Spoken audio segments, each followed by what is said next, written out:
She is the VP of People and Client Experience at SPI Logistics. Everybody give it up for a good friend, Anita Bassi. Let's go, girls.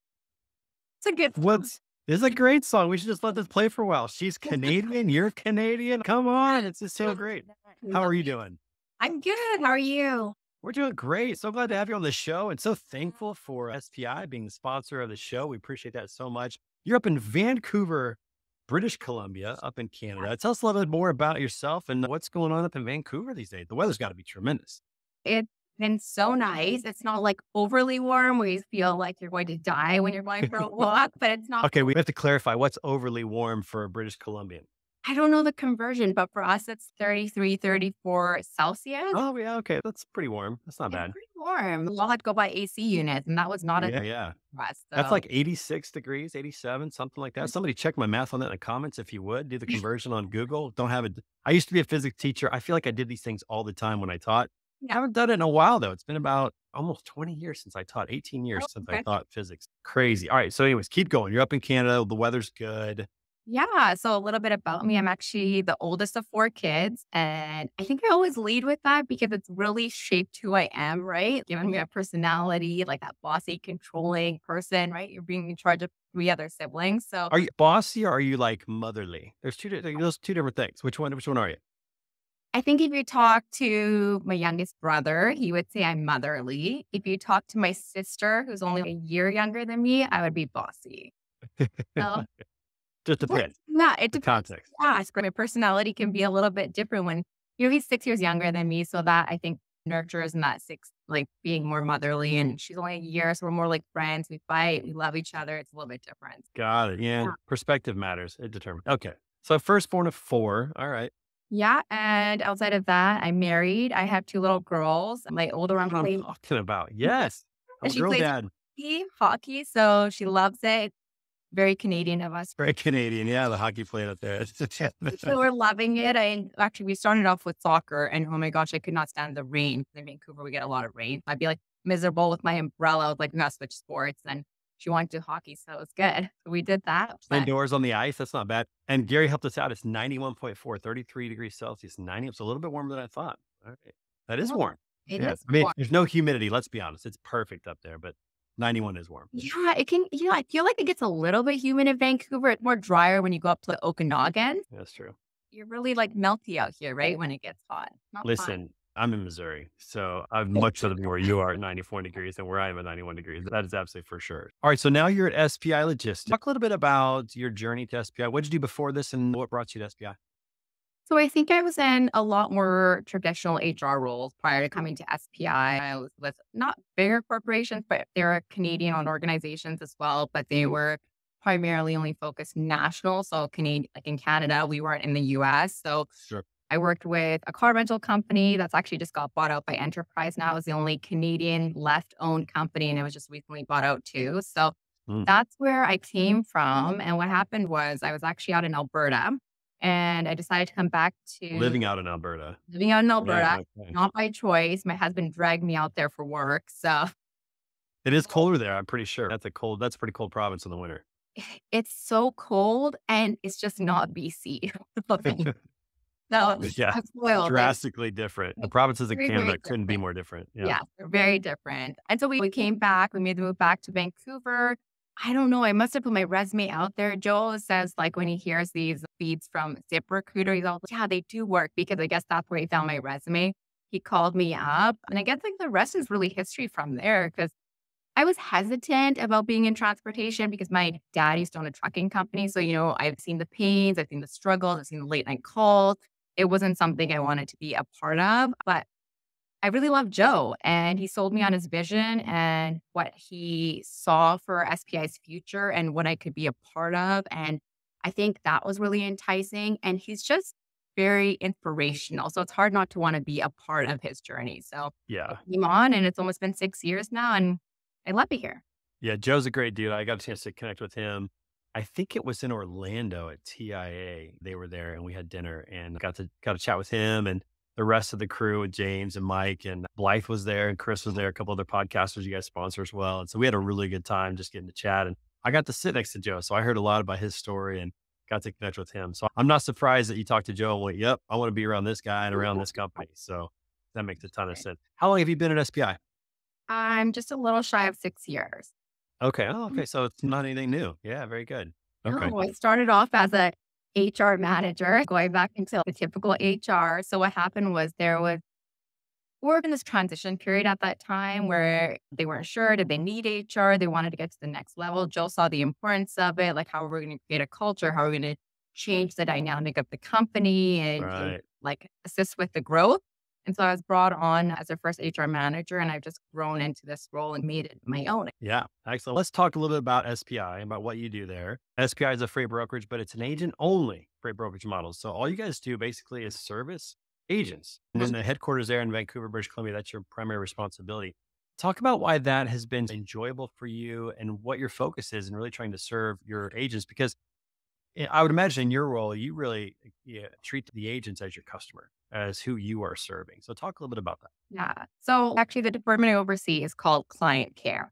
And we definitely refer to our agents as our client, our customers. They're obviously our partners, but to me, they're paying for a service. And we always want to provide them with the greatest experience. So our team handles a plethora of things for them. We handle HR, the day-to-day operations, claims, insurance, carrier setup, carrier vetting. So that's a service level, like from just a standpoint, that's what we provide. But I think we provide other things like the soft things. So for me, it's the relationships that we provide, it's the phone calls and the conversations. And it's really neat to see the relationships build, not just with the executives and the agents who we obviously see quite often when we go visit them, but also from our staffing, from our coordinators to our supervisors to our managers. That part's really neat because they become friends, right? So not only are they sharing in good times, so when something exciting happens, they're calling them when something bad happens, if they're upset with somebody, but also if something upsetting in their personal life happens. So we become these confidants for them. So I think it's providing a lot of different services. You're providing business services, but you're also providing a friendship and you're becoming friends with them. So really neat. Yeah, I love that because when you think about it, I think that if more people viewed people in the organization, outside the organization as clients, they'd treat them differently. I think as the CEO of Beta Consulting Group, I only have a couple of employees. We're not really big, but my job is to serve them. And what can I do to make them successful? Yeah. And keeping that mindset so important. So you guys going to live that out with your agents because they're the ones that are on the front line. They're working with the customers. They're booking the loads, all those types of things. So you guys are supporting them. What are some of the ways that you support them? What are some of the services? I think there's back office services, there's payment stuff. What all do you guys do for your agents? We do a lot. So we do all the back office. And I think that's the sell why people want to come over because we've also had agents who had their own brokerages and decided to make the switch over to SPI. And they said they would never go back. Their business has increased because they don't have to focus on the administrative side of things anymore, Yeah. right? So Yeah. we handle AP and AR, and James and his team they're really great at taking care of all of that. And then when it comes to my team, like I said, we handle the onboarding. So when an agent comes on, we'll onboard them, we'll train them on the TMS. If they're bringing on staff, we take that away from them as well. They don't have to worry about training their staff. We'll do it for them. So we get them set up in the system. We set up training schedules. We're also the day-to-day support for them. We also help them with like troubleshooting. So, it was funny because we had an agent call. He was having a big meeting with a customer and I don't know how to work Teams. I've never done like any of these meetings. And so we're going onto his computer and we're setting up Teams for him, making sure he's set up for success. So we do a lot in terms of the HRE side of things, but then the day-to-day operations. If a load gets stolen, an accident, a claim, double brokered, dealing with a lot of that, scammers, fraudulent activity, vetting the carriers for them before they even dispatch the load, making sure everything is good to go, all the integrations, the TMS, all the technologies, those resources, right? So they don't have to invest in any of it because we've done it for them. Yeah. It's so powerful to have that. And I know not every freight broker obviously has my mentality, but if I were in charge, if I were owning a freight brokerage, I would love this because I hate the administrative side of things. That's the worst part of my job as a business owner is the administrative task. So what you allow freight brokers to do is to get rid of that, get it off of their plate so they can focus on what they do best. But there's got to be a little bit of it's a pros and cons. So what do they lose by giving up their MC? What are maybe some reasons that companies might hesitate to do this? So I'm going to actually give you a real life example. We recently brought on an agent. I won't give his last name, but his first name is Josh. Okay. So took a little bit. He decided to make the move and typically what I do is after a couple of weeks with our team, I'll check back in with the agents to see how they're doing. And so I had a call with Josh and he's, I have to tell you, Anita, like I was really hesitant because I didn't want to become part of a corporation. I didn't want to be tied down and lose my freedom and have to follow policies and procedures. But the difference is now, so he's like, yeah, you guys have policies and procedures, but you guys are always working with us. So we'll work with them. We'll make things easy for them. If something doesn't work, we're willing to have those discussions as to how we can find a happy medium balance. So you give it a little bit up because you can't just be in the Wild West anymore. Like obviously we have vetting processes. There's carriers that we know from all the systems that we have that could potentially steal your load or they could do things. So you can't always make those decisions. But I think what you gain is so much more. And that's what he said. You guys have really kept it as like a family environment. Even though I might not be able to pick Tom, Dick, and Harry off the street and move my load, I know that I have so much more coming on board because I have this bigger family and these resources now that I can rely on. Yeah. And they keep their branding. So they could still run under their own company Yeah. name, Yeah. but they're an agent of SPI, which for me, that's important because I really believe in brand equity. If you work hard and you build a reputation for yourself, you want to keep that. Yeah. So there's a lot of things you get to keep. You just get to offload some of this back office stuff, which is really helpful. One of the questions we just had, Donald Will ask, what TMS does SPI use? Can you share that? What do you guys use for a TMS system? Yeah, we use Revenova through Salesforce. Okay. But So I think like our differentiation is that we've integrated with so many more things. And so it's quite robust from versus what you would just get if you went into Revenova. Got it. And Mike just answered in the comments as well. So we're hitting it from all sides here, which is great. So talk about this from a perspective of the agents when they make that transition, or before we talk about that, let me ask this. So you guys work with brokerages who are running and have their own MC and they're ready to give that up. We talked about that a little bit, but you also work with individual agents. Do you guys typically work with agents who are just getting started and wanting to go out on their own, or are you looking for a book of business already? How does that work for you guys? I think that question is a little better suited for Mike, but Mike, answer that in the comments, Mike. Let him tackle that one a little bit. Exactly. Of course, it would be nice to have a book of business, but I'm not saying that in the past we haven't brought on people who don't. If they understand the industry and they have that fire in their belly, we're always open to those discussions and seeing where we can find a fit. And in certain situations, we've done it where we've actually put them in touch with an established office. So maybe they can come underneath them and they bring their own book of business and they can develop it from there. And then they also get that mentorship from them, but they can still be a part of SPI. So that's happened quite a few times. Yeah, I've got a lot of friends in the industry who are freight brokers for some large brokerages, but they really want to go out on their own. They're like entrepreneurial in nature. They want to do it, but it's not all the business is going to come with them. That's just a fact of life. It doesn't always work that way. And so there's a little bit of kind of like a little concern, a little fear about doing that. But at the same time, the flip side is they get to stay in their sweet spot and do exactly what they want to do. They don't have to handle all the administrative sides of building a freight brokerage. And again, I love that. I'm trying to encourage some of my friends to get out there and give it a shot. So we'll see what happens with that. Donald has one more question. So it's become a Q&A podcast today. How do you handle market saturation and high agent count locales? That might be a question for Mike as well. I don't know. You want to tackle that one or you want to pass that to Mike? That's a great question for us because that's one of our selling points, right? We're not a small brokerage by any means, but we don't have saturation like other brokerages have. So we've actually had a lot of success with agents who have come on board because we have opportunities. And even if we have agents who are running certain lanes, we have a lot of relationships with them where they're either willing to share things like that. So I think we have a lot of flexibility when it comes to saturation. And there's just so much availability left still that I don't it's an issue, but it's not really an issue for SPI. Yeah, definitely on the front side of it. And I always feel like no matter what, there's always enough pie to go around. This is a pretty big industry, even though it feels like a small industry in some ways, relationship wise. It's still a really big industry. And I always joke around, as long as people have to wipe their butt, freight's going to keep moving. But you got to go to the store and buy toilet paper and green beans or whatever. So freight's going to keep moving no matter what. It's just how much. So anyways, that's good. Good answer. All right. That's good. All right. So let's talk specifically about your role there with the customer experience with the agents. What are some of the things that you really enjoy? Some stories, maybe. What have been some moments that you're like, man, I love what I get to do. I love working with these agents. I love working with my team. Yeah. Any of those stories you want to share? Yeah. For me, okay, so they're all in Palm Springs. They're amazing. And it's funny because when I first came on board, his name's Carl.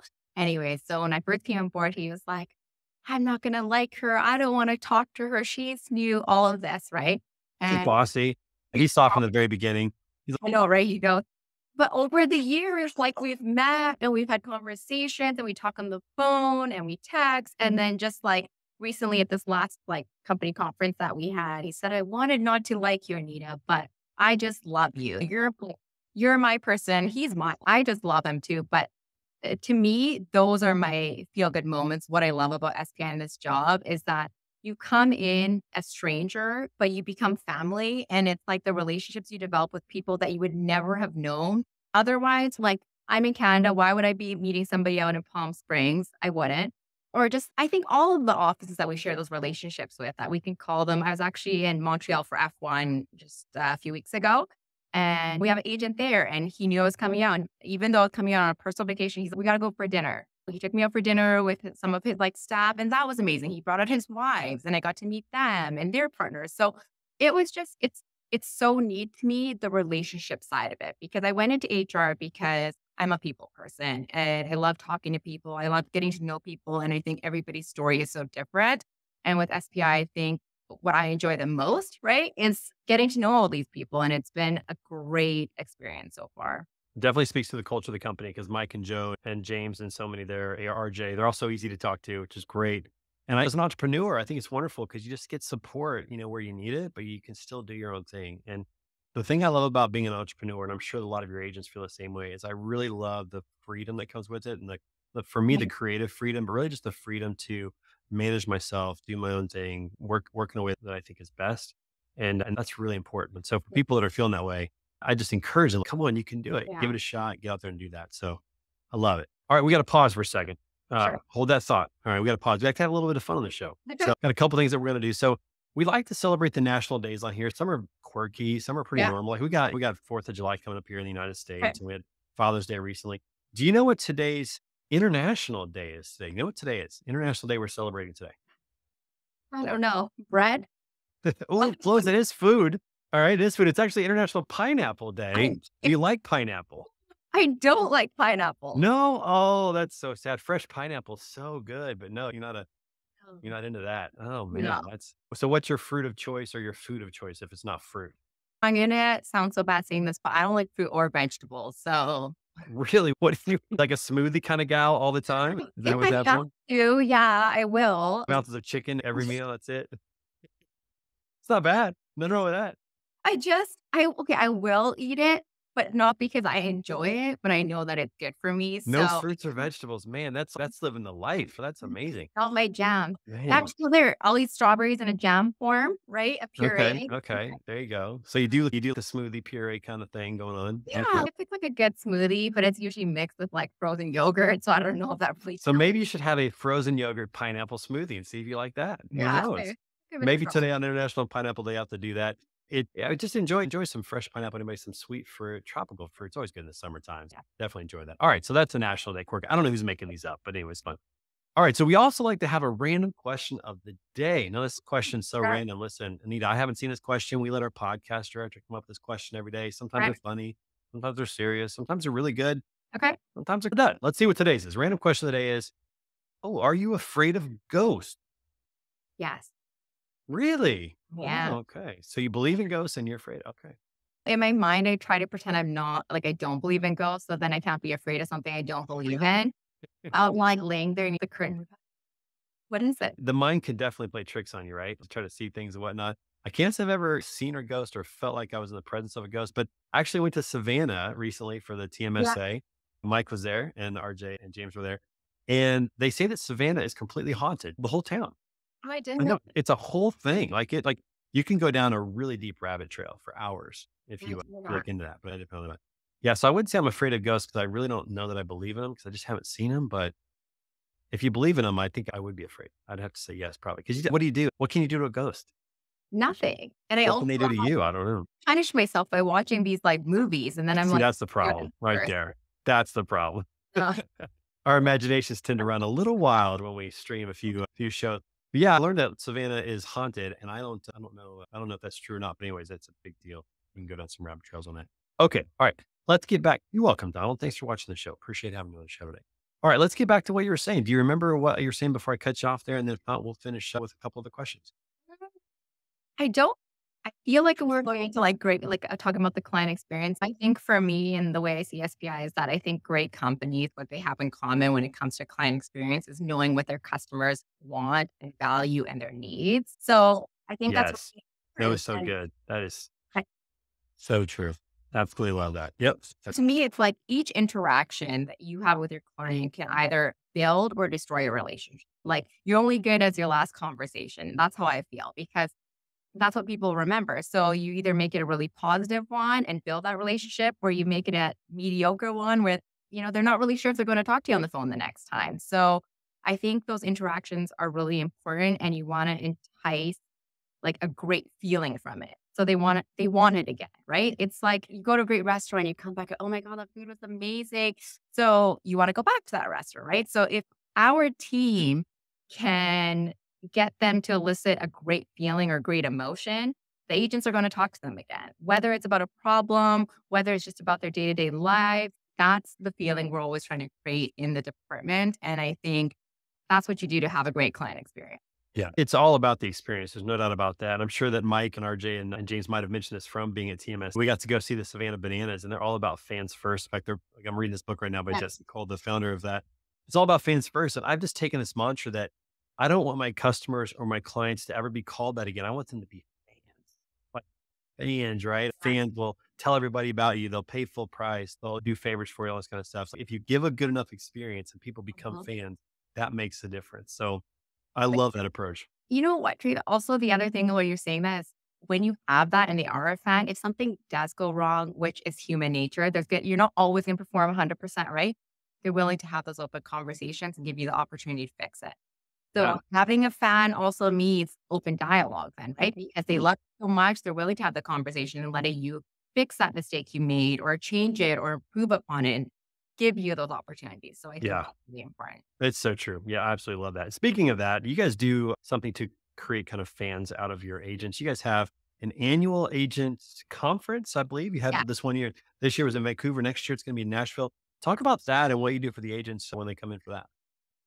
I feel like we do a lot. I hope that's how they feel too. We organize their travel. We bring them out here. We usually try to find a really cool hotel that means something to the area that we're staying in. And it's really a time to network. Friday is usually just for networking, getting to know the agents, their staff, meeting any new officers that are coming on board. And we have the team, like our client care team comes out, the executive team's out there as well. Saturdays for sessions. So we talk about hot topics in the industry. And recently we started doing like a keynote. So that's great. And next year, we're hoping to have you. That'll be Planning fun. on it. It's on the calendar at Blythe this year. Yeah. She's phenomenal. What did Yeah. Blythe talk And about? Any snippets from that? Do you remember? yeah, she talked about like improving your LinkedIn and giving it a facelift. And it was really Yeah. impactful, right? A lot of our agents have come to us now asking us to help with their LinkedIn and realizing the power of that and those transactions. So that was really Yeah. cool. And then we do breakout sessions so we can talk about upgrades that are made to our TMS. Like what are we doing for agents? What are we working on? Because we get to see them once a year. So it's great to show what was in the pipeline and what the progress that we made during that time. And then really it's just about having fun. Like we look forward to Of course. right? Like have some drinks, you have some good food, you have some good company. Like you can't go wrong. It's an amazing time. Well, Nashville next year might be dangerous for the fun. It's a good time down there in Nashville. That'll be a lot of fun. It'll be good. Yeah. But I love the fact that you do that for the agents and the fact that they're comfortable being around each other. They're somewhat competitors in a way. They're moving freight, but yet they come Yeah. together and you guys are doing a great job of servicing them, which is cool. I'm excited to meet them next year and talk to them, which is awesome. So Forward to it. It'll be good. very cool. Hey, Anita, thanks so much for being on the show today. It's so good to have you. And again, thank you so much to Thank you. SPI for sponsoring the show. It's great to have you guys as sponsors and partners. And I'm looking forward to meeting you soon. Hopefully I can get up there in July up to Vancouver and catch you guys up there. But again, thanks so much for being on the show Yeah. today. Thank you.